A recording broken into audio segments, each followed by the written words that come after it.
Hi, I am Dr. Achyut, Consultant General Physician, Bloom Health Multi-Speciality Hospital, Kukatpalli. So, ఈ వీడియోలో మనం sugar వ్యాధి గురించి మాట్లాడుకుందాం. డయాబెటీస్, మధుమేహం.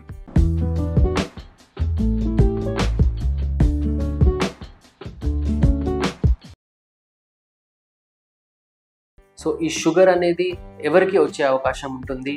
ఈ షుగర్ వల్ల ఉండే లక్షణాలు ఏంటి?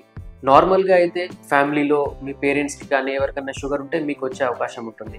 ఈ షుగర్ రెండు రకాలు ఉంటుంది. ఒకటి టైప్ 1 డయాబెటీస్ అంటారు, రెండోది టైప్ 2 డయాబెటీస్ అంటారు.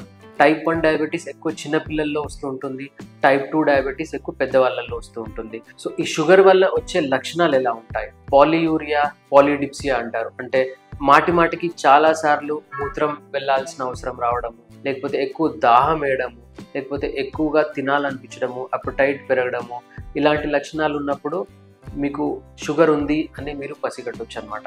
చాలా సింపుల్ టెస్ట్స్ ఉంటాయి. Blood sugar fasting, blood sugar PP, post prandial, HbA1c ఇలాంటి చిన్న బ్లడ్ టెస్ట్ చేయించుకుంటే మీకు షుగర్ ఉందా లేదా అనేది నిర్ధారణకి వస్తుంది. అండ్ వెంటనే మీరు ట్రీట్మెంట్ స్టార్ట్ చేస్తే ఆ షుగర్ మనం కంట్రోల్లో ఉంచుకోవచ్చు.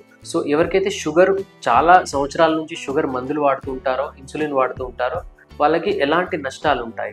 షుగర్ మనం చూసే నంబర్ మాత్రమే కాదు. ఒకవేళ షుగర్ ఎక్కువ ఉంది, 200 పైన ఉంది, 180 పైన ఉంటే అది షుగర్.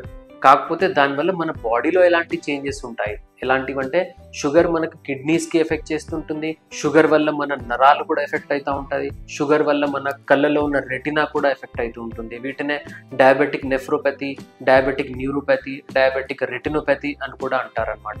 కొంతమందికి అయితే 10 to 15 years అలా లాంగ్ టర్మ్ షుగర్ మందులు వాడే వారికి ఒకవేళ షుగర్ కంట్రోల్లో లేకపోతే ఫైనల్గా కిడ్నీ కంప్లీట్గా పాడైపోయి డయాలసిస్ చేసుకోవాల్సిన అవసరం కూడా వచ్చే అవకాశం ఉంటుంది. సో మన చేతిలో ఉన్నది మన షుగర్ మనం కంట్రోల్లో పెట్టుకోవడం. దానికి మనం ఏమేం చేయాలి? డాక్టర్ ప్రిస్క్రైబ్ చేసిన మెడిసిన్స్ కానీ, ఇన్సులిన్ కానీ టైంకి తీసుకోవడము, షుగర్ ఎక్కువ ఉండే ఫుడ్ పార్టికల్స్ తీసుకోకపోవడము, ఆహార పదార్థాలు షుగర్ కంట్రోల్లో ఉండే ఆహార పదార్థాలు తీసుకోవడము, డయాబెటిక్ డైట్ తీసుకోవడము, ఇలాంటివన్నీ మనం పాటిస్తే షుగర్ మనం కంట్రోల్లో పెట్టుకోవచ్చు. సో షుగర్ ఒకసారి కంట్రోల్లో ఉందంటే వేరే ఆర్గన్స్ కూడా షుగర్ వల్ల ఎఫెక్ట్ అవ్వకుండా ఉంటాయి and we can lead a very happy life. So control your sugars, control your HbA1c, lead a healthy life and lead a happy life. Thank you.